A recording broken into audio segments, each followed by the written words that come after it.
माझा एक मित्र आहे, तो सांगतो की त्या ब्रिजवरनं जाताना मला थोडीशी निगेटिव्हिटी वाटते. तिथं तो मुलगा मला परत दिसला.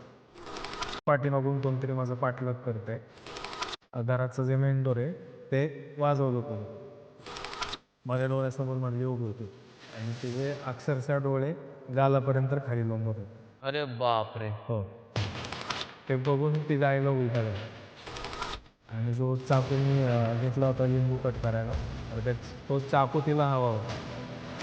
झोपल्यानंतर आपण कंटिन्यू म्हणजे माझ्या कानामध्ये एकच आवाज येत होता, उठ चल मी तुला घ्यायला आले, उठ चल मी तुला घ्यायला आले.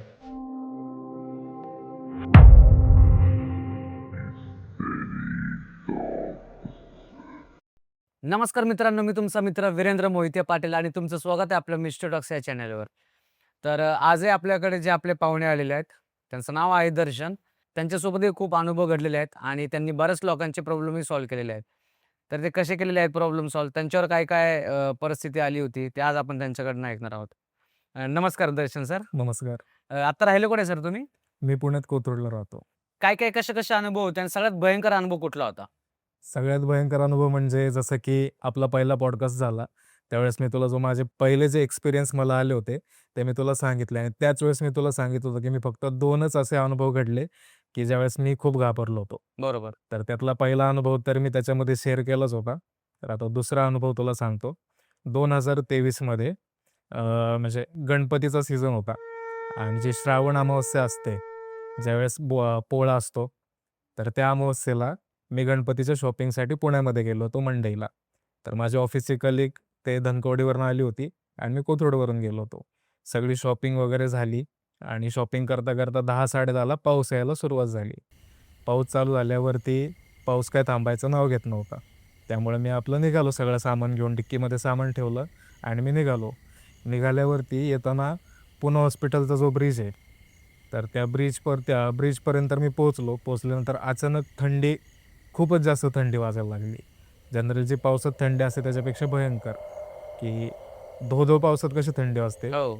तशी थंडी वाजत होती आणि पाऊस तर तेवढा पण नव्हता. तर मी आपलं ठीक आहे म्हटलं वातावरण चेंज झालंय आणि ऑगस्टचा महिना असतो, त्यामुळे थंडी असेलच. त्यामुळे मग मी आपलं ब्रिजवरती आलो. ब्रिजवरती आल्यावरती कॉर्नरला एक मुलगा होता, एकदम लुकड असा. त्याच्या अंगावरती काही मासच नव्हतं. एकदम म्हणजे गरीब घरातले कशी मुलं असतात, तसे. पाठीला सॅग वगैरे होती आणि पूर्ण ओला चिंब भिजलेला होता आणि त्याने मला लिफ्ट मागितली. लिफ्ट मागितल्यानंतरनं मी थोडासा विचार केला, की लिफ्ट देऊ की नको देऊ, देऊ की नको देऊ. कारण त्यावेळेस टायमिंग जवळ-जवळ 11:30 पावणे 12 झालेले होते. पावणे 12च. तर मी आपला विचार करत होतो, की याला लिफ्ट द्यायची की नाही द्यायची.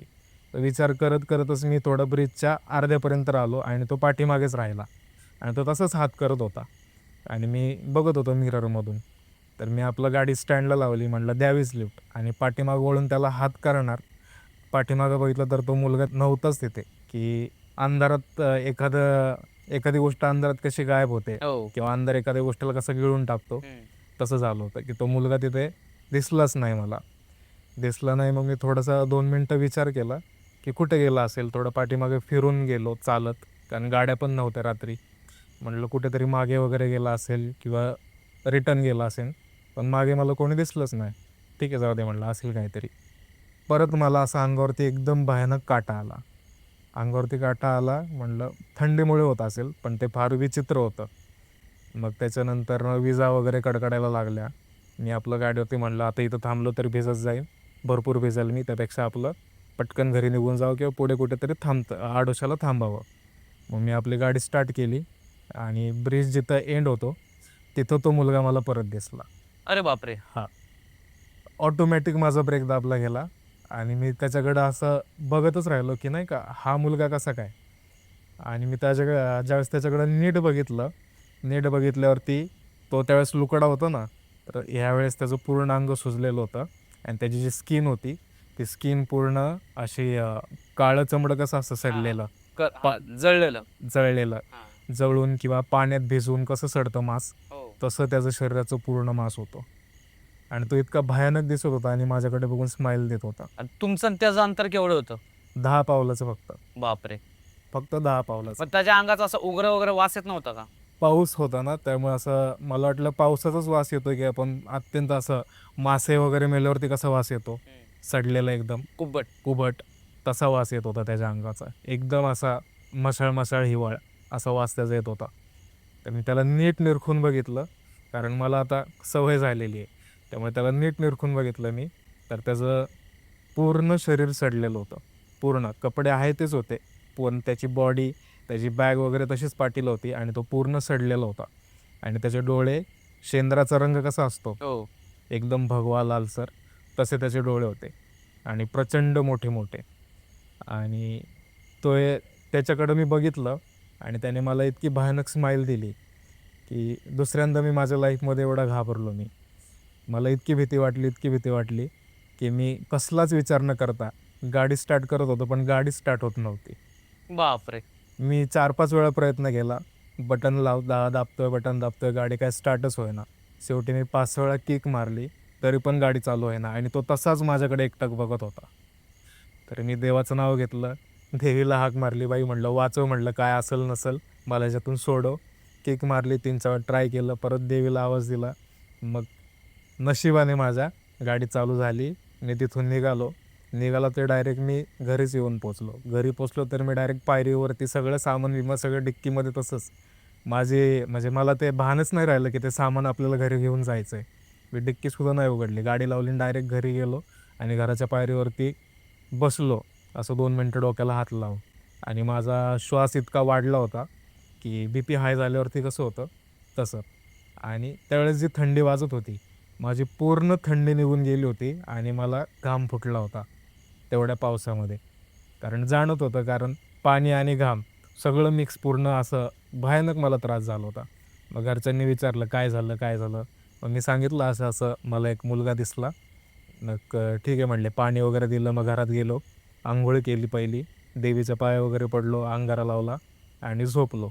आणि झोपल्यावरती पण सतत त्या मुलाचा चेहरा माझ्या डोळ्यासमोर येत होता. मग 1-2 दिवस त्याच्यामध्ये गेले. पण तिसऱ्या दिवशी मग थोडंसं एक स्वतःवरनं उतारा वगैरे करून टाकला. त्याच्यानंतर तो मला त्रास झाला नाही. तर फार भयंकर होतं ते. आणि ही घटना कुठल्या वेळेस घडली होती सगळी? म्हणजे रात्री 11:30 पावणे 12च्या वेळेस त्याच दरम्यान घडली होती. बरं. तुमच्या व्यतिरिक्त तिथं दुसऱ्या कुठल्या व्यक्तींना तो अनुभव आला होता का कधी? नाही, कोणालाच नाही आलेला. माझा एक मित्र आहे, तो सांगतो की त्या ब्रिजवरनं जाताना मला थोडीशी निगेटिव्हिटी वाटते. पण दिसलं असं काय? पण असं कोणाला दिसलं नव्हतं. तुम्हाला काय त्रास वगैरे झाला होता का त्याच्यानंतर? नाही, त्रास वगैरे काहीच नाही झाला. आता माझं नेहमीचं येणं-जाणं आहे त्या ब्रिजवरनं. पण कधी ह्याच्या आधी जाणवलं नव्हतं आणि त्याच्यानंतरनं पण आजपर्यंत नाही जाणवलं. पण त्या दिवशी जाणवलं. कारण ती तिथं म्हणजे तिथीच तशी होती. कारण अमावस्या म्हण किंवा अशा काही-काही ग्रहण म्हण, अशा तिथीला देवांची ताकदसुद्धा थोडीशी शिथिल असते आणि ह्या ज्या एंटिटी असतात त्यांची ताकद वाढलेली असते. त्याच्यामुळे लोक म्हणतात की अमावस्या पौर्णिमेला जास्त बाहेर नाही पडत संध्याकाळी. बरोबर, हा तर झाला तुमच्यासोबत घडलेला अनुभव. बरोबर. तुम्ही ज्या केसेस हँडल केलेल्या आहेत, त्यातला कुठला भयानक प्रसंग किंवा अनुभव आलेला तुम्हाला? भयानक म्हणजे आता रिसेंटचाच सांगतो. एक 15-20 दिवसापूर्वीचा. मुंबईवरनं मला फोन आला होता, की आमची मुलगी तिच्या ऑफिसवरनं येताना तिच्यासोबत काहीतरी घडलं आहे. ती आम्हाला नीट सांगत नाही आहे किंवा तिला ते सांगता येत नाही आहे आणि तिला खूप ताप आहे. तर तुम्ही येऊन एकदा बघून जासाल का? तर म्हणलं ठीक आहे. तर मग मी इथून सकाळी निघालो आणि साधारण 10-11 वाजेपर्यंत तिथे पोचलो सकाळीच. पोचल्यानंतर त्या मुलीला मी बघितलं. बघितल्यानंतर त्या मुलीने असा तमाशा चालू केला, की ती कोणाला आवरतच नव्हती. म्हणजे 2 दिवस ती मुलगी हातरूनच झोपलेली. तिने जेवण नव्हतं केलं, पाणीसुद्धा पिलं नव्हतं. ती फक्त श्वासावरती जगत होती. मला बघून तिच्यामध्ये अशी ताकद आली, की ती 4-4 जण तिला धरत होते, पण ती कोणाला आवरत नव्हती. मग तिला थोडंसं मी शांत केलं. तिचं वय काय होतं? तिचं किती वजन होतं? तिचं वय 23. आता 23 वर्षाच्या मुलींचं वजन असं किती असणार? 40-50 याच ॲव्हरेजमध्ये. आणि ती 4-4 माणसांना आवरत नव्हती. मग थोडंसं तिला शांत केलं. शांत केल्यावरती मग तिच्या आईवडिलांशी बोललो. बोलल्यावरती मी थोडंसं कौल घेतला. कौल घेतल्यानंतरनं मग तिला माझ्यासमोर बसवलं. समोर बसवल्यावरती त्यावेळेस ती नॉर्मल होती. मग तिला विचारलं मी, की "तू रात्री ऑफिसवरनं येताना तुला लेट झालं होतं का?" तर ती म्हणाली, "हो, मला उशीर झाला होता." तर तिला म्हटलं साधारण काय वाजला, किती वाजले होते? तर ती म्हणली 1-1:30 वाजला होता. मला लेट झाला, माझी लोकल पहिली चुकली, जी माझी नेहमीची असते, त्यामुळे मला लेट झाला. म्हणलं लोकलमध्ये किती माणसं होते, तुझ्या डब्यामध्ये होती? तर ती म्हणली 3च बायका होत्या. तर म्हणलं तुला त्यांचे चेहरे आठवत आहेत का? म्हणजे एवढं ती लगेच पटापट बोलत होती का? हां, तिला मी शांत केलं ना आणि असं अडखळतच बोलत होती. असं एकदम असं आठवून स्पष्ट, आठवून ती बोलत होती. स्पष्ट नव्हती बोलत. स्पष्ट नव्हती बोलत. मग तिला म्हटलं 3 बायका होत्या ते बरोबर आहे. त्यातल्या 2च बायकांचे तुला चेहरे आठवत आहेत हे बरोबर आहे का? तर तिने 2 मिनिटं विचार केला. विचार केल्यावरती ती म्हणाली, "हो, बरोबर आहे." तर म्हटलं, "मग इथून तिथून पुढं काय झालं ते तुला सांगता येईल का?" तर ते मला आठवते थोडं-थोडं. ते मी तुम्हाला सांगू शकते. तर म्हणली, "ज्यावेळेस मी स्टेशनला उतरले उतरल्यानंतर मी उतरले आणि माझ्या पाठीमागून एक लेडीज उतरली. तर म्हटलं, "त्या लेडीजचं वय काय तुला अंदाजे सांगता येईल?" तर म्हणली, "तिचा मला चेहराच नीट दिसत नव्हता" म्हणली. मी म्हटलं, "असं कसं शक्य आहे?" तर म्हणली, "हो," म्हणली, "मला तिचा चेहराच दिसत नव्हता." तर म्हणलं, "ठीक आहे." म्हणली, उतरल्या म्हणली ती माझ्या पाठीमागून उतरली आणि स्टेशनला उतरल्यावरती एकदम विचित्र म्हणली मला स्मेल येत होता. म्हणले आता नेहमीचं माझं येणं-जाणं कधी स्टेशनला मला असा स्मेल आला नाही. हा वेगळाच स्मेल होता. असं दुर्गंधी एकदम येत होती. जसं गटारमधून कसा वास येतो, तसा वास म्हणली मला येत होता. तर मी आपलं घरी आणि रात्री रिक्षा नव्हती. एवढ्या रात्री रिक्षा मिळणार नाही म्हणून मी आपली चालत निघाले. चालत निघाल्यावरती सतत पाठीमागून कोणतरी माझं पाठलाग करतंय, असं मला जाणवत होतं म्हणाली. म्हटलं, "तू पाठीमागं वळून नाही बघितलं का?" तर म्हणली, "मी 2-3 वेळा पाठीमागे वळून बघितलं, पण मला पाठीमागं कोणीच दिसत नव्हतं. पण मला असं स्पष्टपणे जाणवत होतं, की माझ्या पाठीमागे एक 4-5 पावलावरती कोणतरी माझा पाठलाग करतंय." मी आपलं घाबरत तशीच घरी आले, जेवण केलं आणि झोपले. झोपल्यावरती म्हणली, की मला स्वप्न पडलं. स्वप्नामध्ये मला एक बाई दिसली आणि ती मला म्हणाली, की "उठ चल." तर "उठ चल" म्हणजे? तर ती म्हणली, की हां, ती मला स्पष्टपणे म्हणत होती, की "उठ चल, मी तुला घ्यायला आले." तर मी म्हटलं, "मग तू तिला काही रिस्पॉन्स दिलास का?" तर ती म्हणली, "स्वप्न होतं ते मला एवढं आठवत नाही. पण ती उठ चल म्हणत होती, हे मला तेवढं आठवतंय." हे स्वप्न पडल्या-पडल्या मी डचकून उठले म्हणली आणि उठल्यानंतर मी माझ्या आईला जागं केलं. आईला सांगितलं, "आई मला असं स्वप्न पडलंय." तर तिची आईने तिला सांगितलं, की "दगदग झाली आहे कामाची, धावपळ झाली म्हणून तुला भास होत असतील."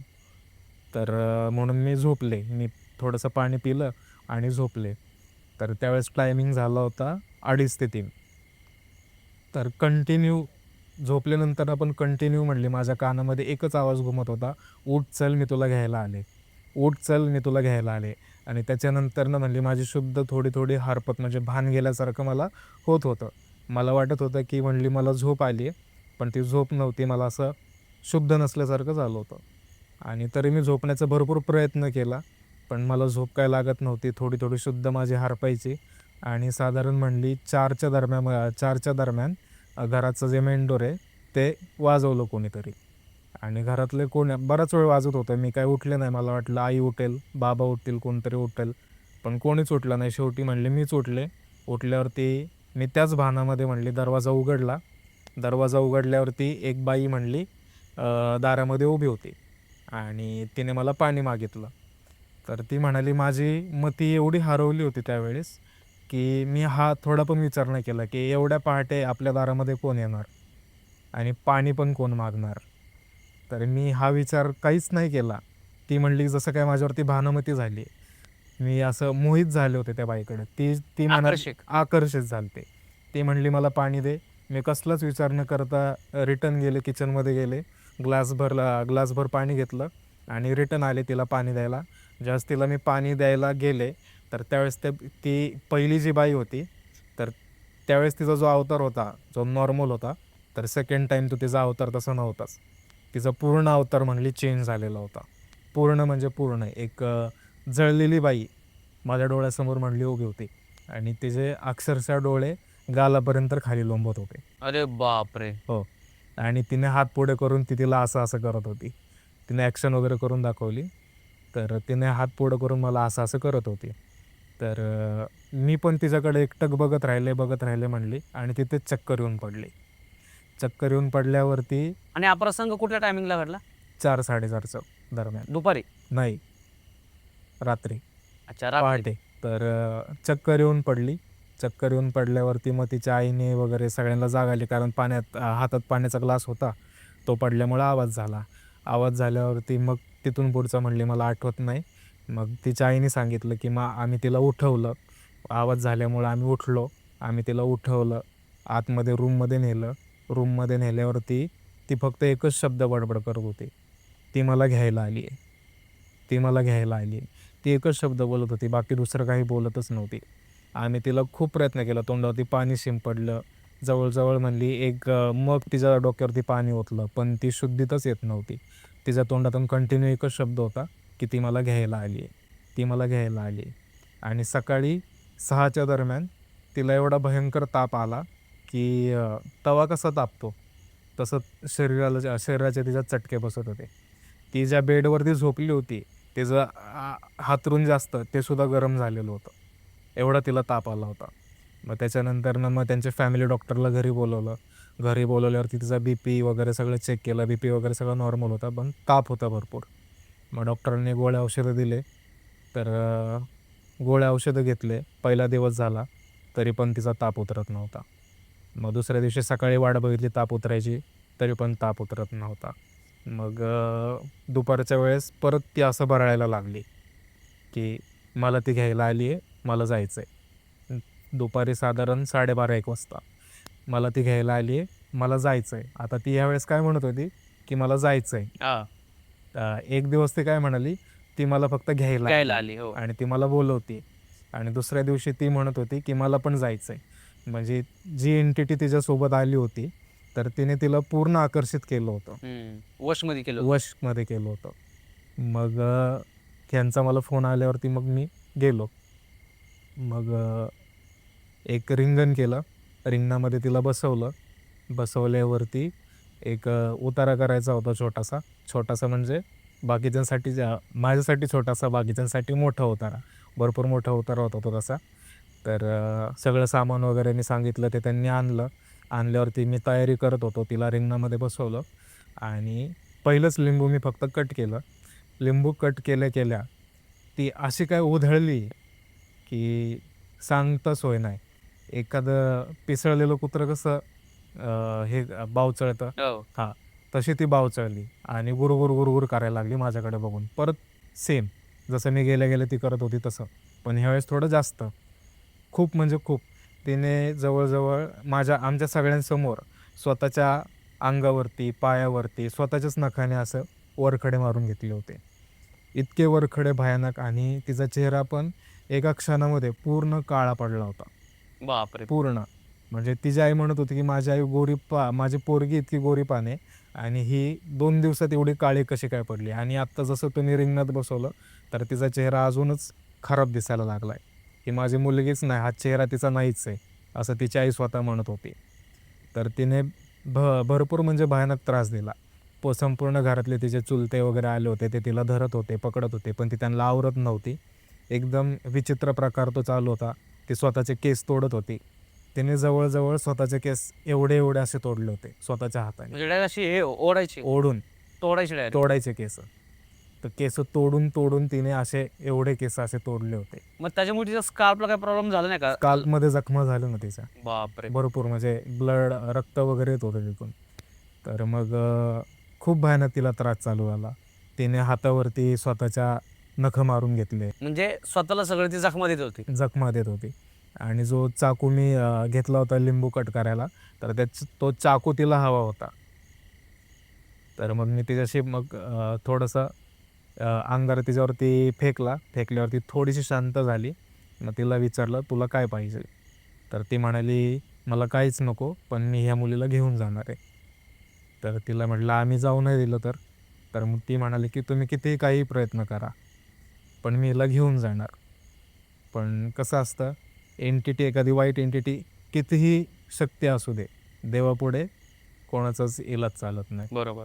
मग जे काही क्रियाविधी करायच्या होत्या त्या क्रियाविधी केल्या. त्या क्रियाविधी करताना सुद्धा तिने भरपूर त्रास दिला. म्हणजे अक्षरशः जे अंडी आणलेली होती त्या क्रियेसाठी, ती अंडी तिने कच्ची खाल्ली.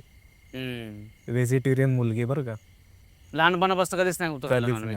जिने कधी मांस, मटण, मच्छी त्यांच्या घरात पण कधी बनलं नव्हतं, माळकरी घराणं त्यांचं. तिने ते अंड कच्चं गिळलं ते बघून तिच्या आईला उलट्या झाल्या. मग ती एवढं भयानक तिचं रूप झालं होतं. जणू काही एक वेडे कसे असतात हॉस्पिटलमध्ये, वेडी माणसं, तसं तिचा अवतार एकदम. ती त्यांची मुलगीच नाही असं. मग थोडं थोडं करत करत तो उतारा करायला 2 तासाचा उतारा होता. तो उतारा काढायला मला 6 तास लागले. तेवढा त्रास देत होती. भयानक त्रास देत होती. पण शेवटपर्यंत तर तिचं एकच म्हणणं होतं, मी हिला घेऊन जाणार. मग मी तिला म्हणायचो, तू घेऊन कशी जातेस, मी तेच बघतो. मग त्याच्यावरती मग वेत नेला होता. वेताच्या छाड्या वगैरे तिला दिल्या आणि थोडी शांत झाली. शांत झाल्यावरती मग तिला शेवटचं विचारलं, तू जाणार आहेस की नाही जाणार आहेस?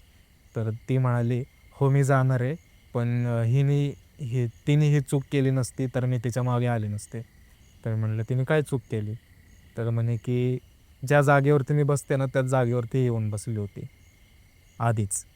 मग तिकडं समजा ती मुलगी बसली होती, पण त्याच्या आधी पण आता ते त्या ठिकाणी भरपूर लोक बसले असतील ना? भरपूर लोक, ती शेवटची लोकल होती ना, हम्म. आणि त्यावेळेस फक्त 2-3च बायका होत्या. म्हणजे 2च बायका होत्या तशा, तर हिला तिसरी दिसत होती. अच्छा. हां. आणि तिची ती फिक्स जागा होती तिथे बसायची, आणि ही मुलगी नेमकी त्याच जागेवरती जाऊन बसली होती. एक टाईम असतो.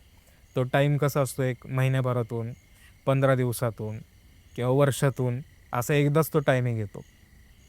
किंवा काही काही अशा एंटिटी असतात त्यांचा तो रोजचा प्रवास असतो. बापरे. हो. आणि काही काही एंटिटीचं असं असतं की त्यांचं अमावस्या किंवा महिन्यातून एखादा वार, 15 दिवसातून, वर्षातून त्यांचा तो फेरा असतो. आणि नेमकं त्या फेऱ्यात ती सापडली आणि ती तिच्या जागेवरती बसली. आणि त्यामुळे ती तिच्या मागे आली होती. मग ते सगळं उतारा वगैरे पूर्ण काढून, उतारा काढला. जसा उतारा काढला, मुलगी धाडकन खाली पडली. पडल्यावरती मग मी परत एकदा चेक केल्यावरती समजलं की आता ते नॉर्मल आहे. जी एंटिटी तिच्यासोबत आली होती ती गेली. आणि ते पण गेली हे कसं कळलं, ज्यावेळेस ती खाली पडली. खाली पडल्यावरती त्यांच्या खिडकीची काच तडकली. अच्छा. म्हणजे तो आपण एक संदर्भ घ्यायचा की की एंटिटी निघून गेली निघून म्हणजे. गेली. खिडकीची काच तडकली. मग मी म्हणलं की असा अजून काय काय प्रकार असतो की ज्याच्यामुळे कळते की आता ह्याच्या बॉडीतली आत्मा झटकन निघून गेली? समजा आता आपण घरामध्ये, जसं की आता तुला सांगितलं की खिडकीची काच तडकणं, किंवा घराला जर पडदा असेल तर तो बाहेरच्या दिशेने असा उडतो. अच्छा. एखादी हवा गेल्यावरती झुळूक, एखादी झुळूक हवा गेल्यावरती कसं कापड हलतं, तसं तो पडदा असा बाहेरच्या दिशेने हलतो. किंवा दरवाजा लावलेला असेल तो उघडला जातो पटकन. किंवा जाताना आवाज येणं, काहीतरी बाहेर गेलं आहे.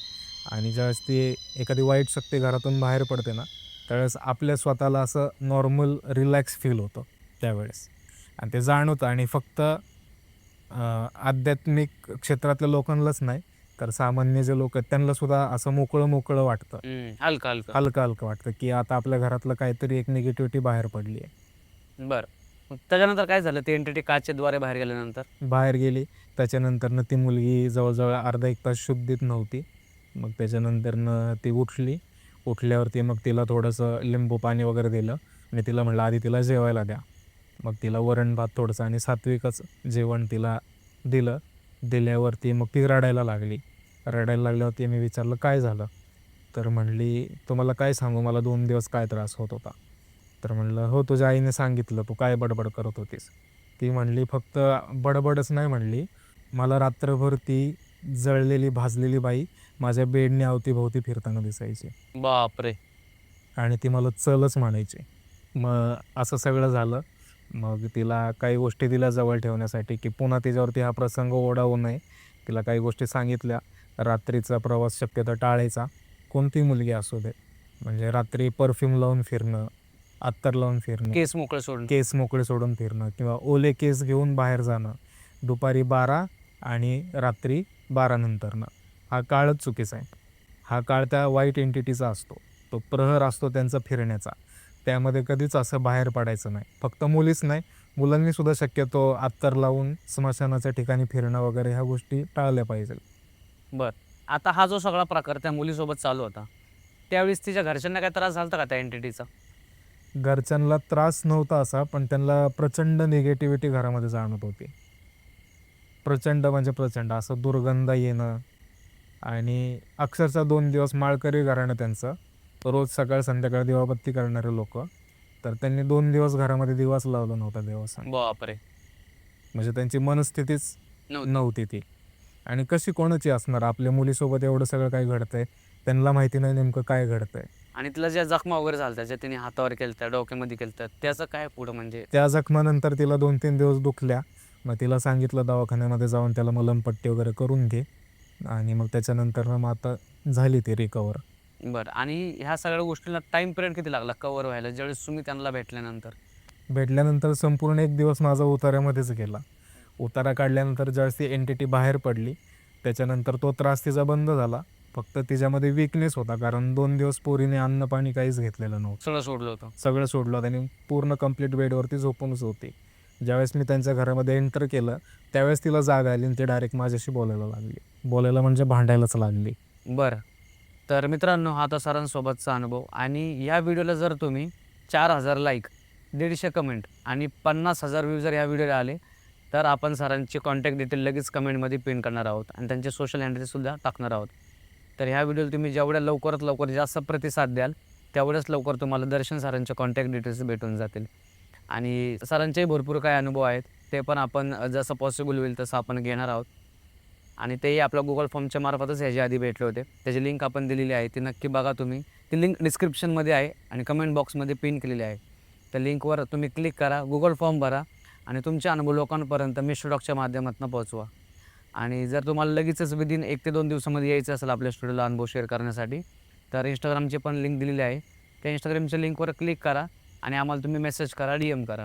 सरांच्या अनुभवातून तुम्हाला काय काय शिकायला भेटलं हेही आम्हाला नक्की कमेंटद्वारे कळवा. आणि चला आता आज आपण इकडंच थांबूयात. धन्यवाद. जय हिंद, जय महाराष्ट्र.